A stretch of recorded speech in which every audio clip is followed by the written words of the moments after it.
అందరికీ నమస్కారం. Welcome to Varahi news. నేను మీ వరప్రసాద్. అందరూ ముందు నుండి ఊహించినట్టుగానే ఈరోజు టీడీపీ, బీజేపీ, జనసేన పొత్తుని చంద్రబాబు నాయుడు ఖరారు చేశారు. అంటే ఇక్కడ చంద్రబాబు నాయుడు ఖరారు చేశారు అనే కన్నా కూడా 3 పార్టీలు దాదాపుగా మనం చూసుకుంటే 2, 3 నెలల నుంచి కూడా కలిసి కూర్చొని మాట్లాడుకుని ఈ పొత్తుల మీద ఒక అవగాహనకొచ్చి ఫైనల్‌గా పొత్తుని తేల్చేశారు. కలిసే ముందుకు వెళ్తున్నాము.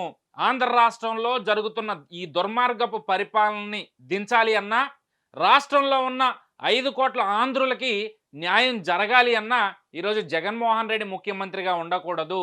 ఈరోజు టీడీపీ, జనసేన, బీజేపీ పొత్తు అధికారంలోకి వస్తేనే రాష్ట్రాభివృద్ధి జరుగుతుంది అని చెప్పైతే ఈ 3 పార్టీల అధినేతలు కూడా చాలా స్పష్టంగా చెప్తా ఉన్నారు. ఇప్పుడున్న పరిస్థితులను బట్టి చూస్తే ప్రతి ఒక్కరు కూడా ఆలోచించాల్సింది కూడా అదే. ఈరోజు జగన్మోహన్ రెడ్డి ఈ 5 ఏళ్లలో చేసిన పరిపాలన ఎంత దారుణంగా ఉందో ఈ 5 ఏళ్లుగా మనం చూస్తూనే ఉన్నాం. మరి కనీసం అభివృద్ధి పదంలో నడవాల్సిన రాష్ట్రం తిరోగమనంలో వెనక్కి వెళుతూ అప్పులు తీసుకొచ్చి రాష్ట్ర ప్రజల నెత్తి మీద ఒక గుదిబండ పెడుతున్న జగన్మోహన్ రెడ్డి లాంటి వాళ్ళని కానీ, లేదంటే ఒక అరాచకపు పరిపాలన, కనీసం ప్రశ్నించే గొంతుకు కూడా రాష్ట్రంలో ఉండకూడదని చెప్పి విపరీతమైన కేసులు పెట్టి వాళ్ళని జైలుకు పంపించి నానా చిత్రహింసలు పెడుతున్న ఇలాంటి ప్రభుత్వం ఉండే కన్నా కూడా రాష్ట్ర ప్రయోజనాల్ని దృష్టిలో పెట్టుకుని రాష్ట్రాన్ని అభివృద్ధి పదంలో ముందుకు నడుపుకోవాలి అంటే కేంద్ర సహకారం ఖచ్చితంగా ఉండాలి. అది చంద్రబాబు నాయుడు, పవన్ కళ్యాణ్ చెప్పడమే కాదు, ఖచ్చితంగా ప్రతి ఒక్క ఆంధ్రుడు కూడా ఆలోచించాల్సిన విషయం. మరీ ముఖ్యంగా ఎవరైతే టీడీపీ, జనసేనలో సీట్లు ఆశించి సీట్లు రాని వ్యక్తులు ఎవరైతే ఉంటారో ఎమ్మెల్యే అభ్యర్థులుగా, వాళ్ళు దీని గురించి మరీ ఎక్కువగా ఆలోచించుకోవాల్సిన అవసరం ఉంది. మీకు నిజంగా మీ సీటే ముఖ్యం అనుకుంటే మీకోసం ఎలాగో వైసీపీ తలుపులన్నీ తెరిచే ఉంది. ఈ రాష్ట్రంతో సంబంధం లేకపోయినా మీకు పదవే ముఖ్యం అనుకున్నప్పుడు వైసీపీ ఆల్రెడీ ఎలాగో ఉంది. ఈ 5 ఏళ్లుగా నాశనం చేసింది కాబట్టి మీలాంటి వాళ్ళు అందులోకి వెళ్ళిపోతే మీ రాజకీయ పబ్బం ఇంకొక 2 ఏళ్ళు, 3 ఏళ్ళు గడిచిపోతుంది. ఆ తర్వాత వైసీపీ అనేది అంతమైపోతుంది అనుకోండి, అది వేరే విషయం. అయితే ఈ రోజు ఖచ్చితంగా రాష్ట్రానికి ఎలాంటి ప్రయోజనం చేకూరాలన్నా ఈ పొత్తు అనివార్యం. ఈ పొత్తులో భాగంగా టీడీపీ కానీ, జనసేన కానీ, బీజేపీ కానీ సీట్లు పంచుకున్న విధానం బట్టే మనకు అది క్లియర్‌గా అర్థమవుతా ఉంది. 145 స్థానాల్లో టీడీపీ అసెంబ్లీ స్థానాల్లో పోటీ చేస్తూ 17 పార్లమెంట్ స్థానాల్లో పోటీ చేస్తూ ఉంది.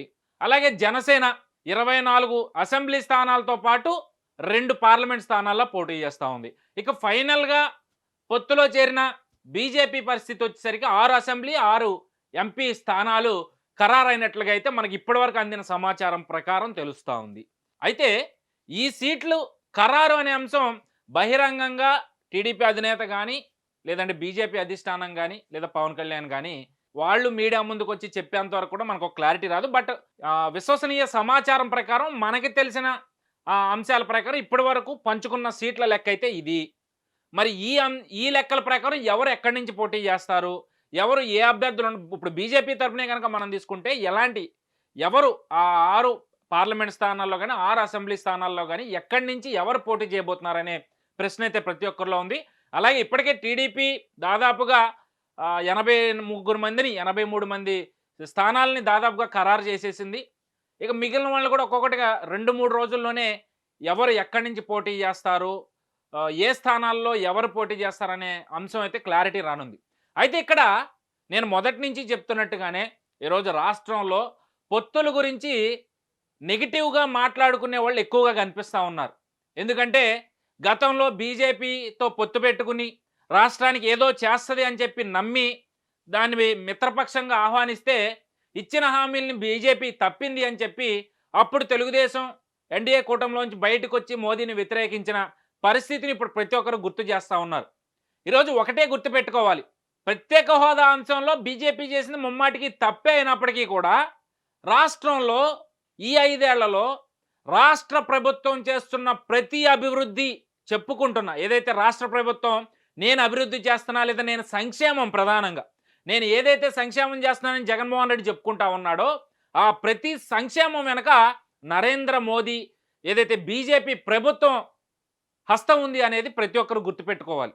హోదా ఇవ్వకపోయినా రాష్ట్ర ప్రజలకు ఎలాంటి లోటు రానివ్వకుండా ఈరోజు మన రాష్ట్రంలో ఉన్న హైవేలని చూసుకుంటే ఏ రేంజ్లో పునరుద్ధరించారో మనందరం ఒకసారి ఆలోచించాలి. అదేవిధంగా ఈరోజు రాష్ట్రంలో ఉన్న ప్రతి ఒక్క పథకం కూడా కేంద్ర ప్రభుత్వానికి సంబంధించిన పథకమే. దాన్ని పేర్లు మార్చి జగన్మోహన్ రెడ్డి మా పథకం, మా పథకం అని చెప్పి చెప్పుకోవడం తప్పితే, కేంద్ర ప్రభుత్వం ఇస్తున్న పథకాలనే జగన్మోహన్ రెడ్డి ఇక్కడ కొనసాగిస్తా ఉన్నాడు. సో, ఈ అంశాలను గనక మనం దృష్టిలో పెట్టుకుంటే, ఈ పొత్తులో బీజేపీని చంద్రబాబు నాయుడు ఆహ్వానించడం అనేది అందరూ కూడా నమ్మదగ్గ అంశము. అంతేగాకుండా అందరూ ఆశీర్వదించి రేపు ఎన్నికల్లో ఈ 3 పార్టీల పొత్తుని అధికారంలోకి తీసుకొచ్చి, రాష్ట్ర అభివృద్ధిని మన చేతుల ద్వారా జరిగే విధంగా చేసుకోవాల్సిన అవసరం ఎంతైనా ఉంది. ఫైనల్‌గా నేను చెప్పదలుచుకుంది ఒకటే. ఈరోజు నేను మొదట్లో చెప్పినట్టుగా తెలుగుదేశం పార్టీ ప్రధానంగా ఆ పార్టీలో సీటు ఆశించి భంగపడిన వారు ఎవరైతే ఉన్నారో, వాళ్ళు రాష్ట్ర ప్రయోజనాలను ఆలోచించండి. మీ వ్యక్తిగత ప్రయోజనాల్ని పక్కన పెట్టేసి, రాష్ట్రం బాగుపడాలంటే దానికోసం మీరు సాక్రిఫైస్ చేయక తప్పదు. పవన్ కళ్యాణ్ లాంటి వాడే 3 పార్లమెంట్ సీట్లు అనుకున్న దాన్ని 2 పార్లమెంట్ సీట్‌కి తగ్గినప్పుడు మీరెంత? మేమెంత? ఈరోజు రాష్ట్ర ప్రయోజనాలే ప్రతి ఒక్కరికి ముఖ్యం. ఆ రాష్ట్ర ప్రయోజనాల కోసమే 5 కోట్ల ఆంధ్రుల కోసమే ఈరోజు టీడీపీ, జనసేన, బీజేపీ పొత్తులో కలిశాయి. అది ప్రతి ఒక్క ఓటరు, మరీ ముఖ్యంగా ప్రతి ఒక్క నాయకుడు గుర్తించి రేపు ఎన్నికల్లో అందరూ కలిసి పనిచేయాల్సిన అవసరం ఎంతైనా ఉంది.